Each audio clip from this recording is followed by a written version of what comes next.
नमस्कार, मैं रानी शेख, राष्ट्रीय अध्यक्ष, राष्ट्रीय एकता फाउंडेशन। ये voice message BNP real estate company के लिए है। देखिए, जो हम लोगों को डायरेक्शन मिला हुआ है कि हमें ये दस्तावेज जमा करने हैं, वो मध्य प्रदेश, महाराष्ट्र और राजस्थान, तीनों प्रदेश के मिला के जमा करना है। तो जैसे कि महाराष्ट्र के आधे अधूरे लोगों की मैं तैयारी करवा के आ गई थी और बाकी लोगों का हमारा था कि आप लोग तैयारी कर लेते हैं, तो मैं 15 तारीख के बाद आके एक बार सभी लोगों के दस्तावेज जमा कर दूँगी। बाकी कई सारे लोगों के फ़ोन मैसेज आ रहे थे कि मैडम हम बाहर थे या बीमार थे, इस कारण से हम लोग पेपर तैयार नहीं कर पाए, तो हमें थोड़ा सा समय दे दिया जाए। मतलब वो लोग भी चाह रहे हैं कि 25 तारीख के बाद का समय, 25 तारीख तक वो लोग तैयारी कर लेंगे। और इधर एमपी से भी जैसे कई सारे लोगों का है कि मैडम सभी लोगों के पेपर मतलब कलेक्ट करना, फिर लिस्ट बनाने में थोड़ा सा समय लगेगा। तो बीएनपी रियल एस्टेट वाले जितने भी लोग हैं वो अपने अपने दस्तावेज़ तैयार कर लें। देखिए, अन्य कंपनियां जिनका मेरे पास में केस है, उनका केस खारिज होने के कगार पे है, मतलब जो समय सीमा दी होती 90 दिन की, उस कंडीशन में है। तो उन पे मुझे समय देना बहुत ज़रूरी है। समय तो मैं आप लोगों को भी देने के लिए तैयार हूँ, पर मान लो मैं आ भी जाती हूँ तो भी पेपर तो आप ही को तैयार करने पड़ेंगे ना। तो जो काम मेरा रहता है वो करने के लिए मैं तैयार हूँ। बाकी अभी फ़िलहाल काम आपका है, दस्तावेज आपको लोगों से कलेक्ट करने हैं। तो ये जितनी जल्दी आप लोग कर लोगे उतनी जल्दी अपन लोग कलेक्टर कार्यालय से रिसीविंग लेके सुप्रीम कोर्ट में पेश कर देंगे। सुप्रीम कोर्ट में अपना ये गए तो उसके बाद में ऑर्डर हो जाएंगे निवेशकों के लिए, और फिर जो भी प्रॉपर्टी बिकने की प्रोसेस स्टार्ट हो जाएगी। अब जैसे कई सारे लोगों को लग रहा है कि ये बार बार की प्रोसेस है, तो देखिए कोर्ट जो भी डिमांड कर लेता है, कभी मान लो आपका कभी किसी का काम पड़ा है जमानत देने का, अगर पड़ा होगा तो आप लोगों को जानकारी होगी कि जमानत जब हम देने जाते हैं किसी की, तो वकील हमें बोलता है कि आप जमानतदार को भी साथ में लेके आओ, उसके फ़ोटो लेके आओ, पावती लेके आओ, सारी चीज़ें लेके आओ। और कई बार ऐसा होता है कि जज जमानतदार को देखता ही नहीं है और ऑर्डर कर देता है, सिर्फ दस्तावेज ही देखता है। या कई बार वो बोल देता है कि नहीं, मुझे तो जमानतदार को सामने पेश करो, फिर उससे भी क्रॉस क्वेश्चन किए जाते हैं कि आपका ये पहचान वाला है कि नहीं है।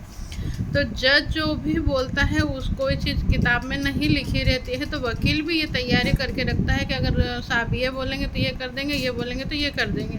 तो आप ऐसा मत सोचो कि मैडम ने पहले बोला था कि सामान्य लिस्ट दो और अभी है। मैंने नहीं बोला, आगे से ही रिक्वायरमेंट है, कोर्ट की रिक्वायरमेंट है कि हम उन्हीं लोगों के लिए ऑर्डर करेंगे जिन लोगों के कलेक्टर कार्यालय के में जो आवेदन दिया है उस रिसीविंग में नाम हो और उसमें ये डिटेल्स भी हो।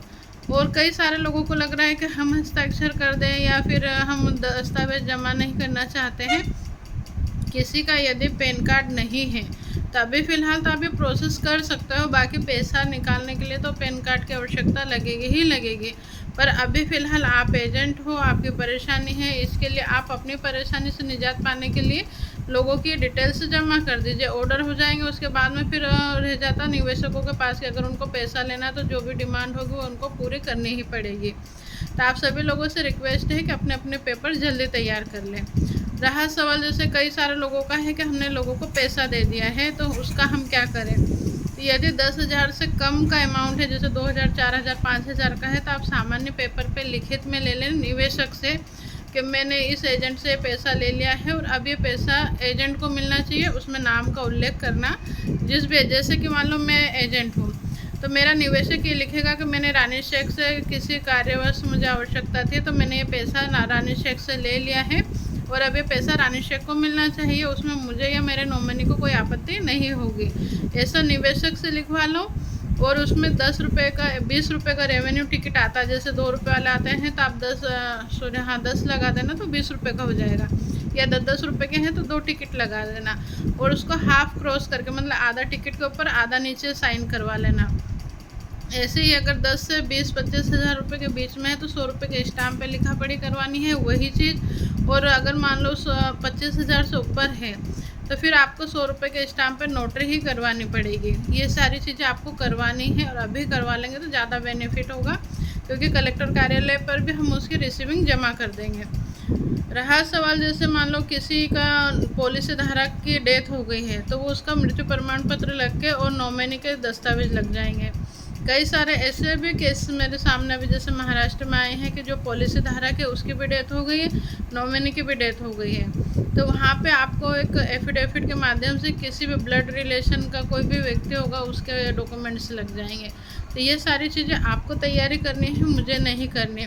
और देखिए मैं बता रही हूँ कि आने वाले समय में अभी ये जो बर्ड्स एक्ट की वजह से ऐसा नहीं है कि आप लोगों ने बर्ड्स एक्ट में आवेदन नहीं करे तो आप पे परेशानी नहीं आएगी, क्योंकि अभी जिस तरह से तांडव मचाया जा रहा है उसके आधार पे कलेक्टर पे कार्यालय पे दबाव बनेगा। कलेक्टर कार्यालय पे कोई भी निवेशक जाएगा तो फिर वो उसी तरह से सख्ती से कार्रवाई होगी। तो हम नहीं चाह रहे हैं कि कम से कम जिन कंपनियों के केस हमारे पास में हैं उसमें जुड़े हुए हमारे साथ वाले लोगों पे तो कार्रवाई कम से कम नहीं होनी चाहिए।